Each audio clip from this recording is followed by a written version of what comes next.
We've missed some nights of Migration Minute, so we're going to catch up really quickly, do the next 3 nights, because I am out in the field doing bird work. Got to save the birds any way we can, every way we can. So we're going to go through 3 nights of migration that have happened and 3 upcoming nights of migration that will happen. Let's jump to it. Starting with the night of the 13th, or the night of the 12th, going into the 13th. A lot of birds moving that night. You can see at our peak moment, 760 million birds.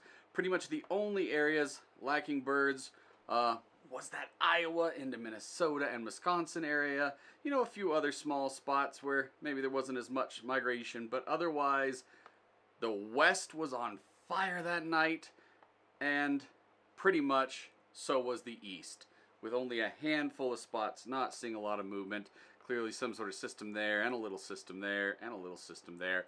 But otherwise, birds were everywhere, which is why we were almost to the billion mark at a given moment in time, that number of birds in flight at that moment. Moving to the night of the 13th, going into the 14th.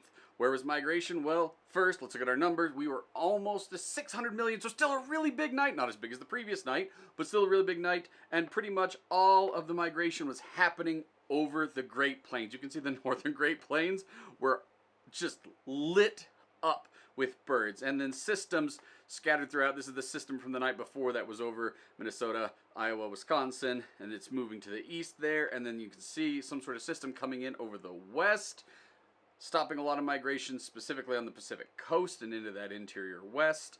So that is the night of the 14th. Let's jump ahead again. For the night of the 15th, another really good night. Not up into that 700 plus million birds at a given moment in flight, but still a big night. And where was it again? Well, pretty much Central Flyway and into the Mississippi Flyway were going off greatly. And so you can see that's where all of the significant migration was, and there were some gaps in some places.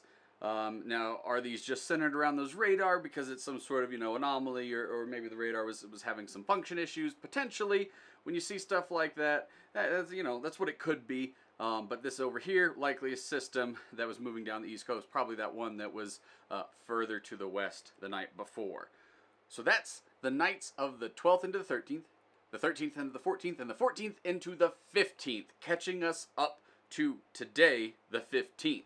As we look ahead to tonight, the night of the 15th going into the 16th, migration pretty much strongest in the east, in that Mississippi and Central Flyway is where most of it's happening, a little bit from the desert southwest, a little bit up into the Pacific coast, but still much quieter out west here. You can see a system's coming into the Pacific Northwest, and even though there's a system moving over the eastern Great Plains, still a lot of birds moving up through it. They're rushing back, and so, some might get stopped by it. So if you're anywhere near this system, if you live in that area, looks like, if you're going to be in the Chicago area or Des Moines, just all of those areas at that system, if you're right in that system, tomorrow could be an amazing day of birding conditions, because those birds are going to hit that storm system and not want to push through. Looking to the night of the 16th, going into the 17th, we've got significant migration. Again, you can see it's going to be pretty consistent. This is the area where everything's going to be happening for a while, though the Northeast also seeing some great movement. Things are starting to slow down on the Pacific coast. The interior west is still a little slow. All these systems moving through keep slowing things down. It's coming through in big bunches for those of us in the interior of the west. But if you're out from Texas to North Dakota or Minnesota down to Louisiana, you are experiencing some great migration, with the hottest aspects of it, meaning the greatest number of birds, basically from Missouri and Kansas north to North Dakota and Minnesota. And then finally, the night of the 17th, you can see those storm systems. They really shut a lot down around them, but birds still moving a good amount. It's a lesser predicted number than those previous 2 nights, but still a lot of birds coming up, still a lot of birds coming in from across the Gulf and up from Mexico. So the Great Lakes areas are gonna see a lot of birds, good number there. Looks like kind of that Illinois-Iowa conjunction there, that Illinois-Iowa junction. That's going to see a good number of birds. Looks like a little bit up in the PNW, seeing some activity as well, and then still some birds leaking up the East Coast. Overall, though, much quieter than some of the previous nights, and a lot is likely tied to this significant amount of storm system. It looks like it's a pretty big system or set of systems that are going to move across and maybe slow things down for a night.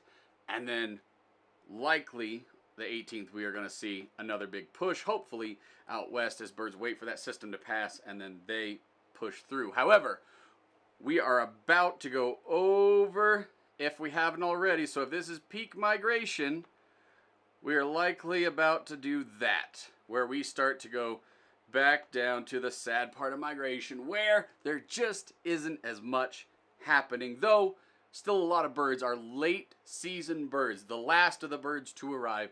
Those are the ones moving in to the country and up now throughout much of the country, and so that's a lot of our less hardy insectivores. They are starting to arrive throughout much of their breeding zones in bigger numbers. Let's talk lights out. So tonight, where are lights out needed?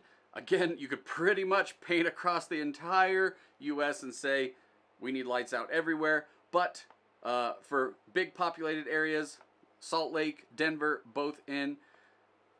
Phoenix, Tucson in. Dallas-Fort Worth, Oklahoma City, Tulsa. Let's see, out here we got St. Louis is definitely in. Little Rock is in. Twin Cities up there. Chicago area. I mean, you know, Indianapolis. We can just keep going in all of the major eastern cities.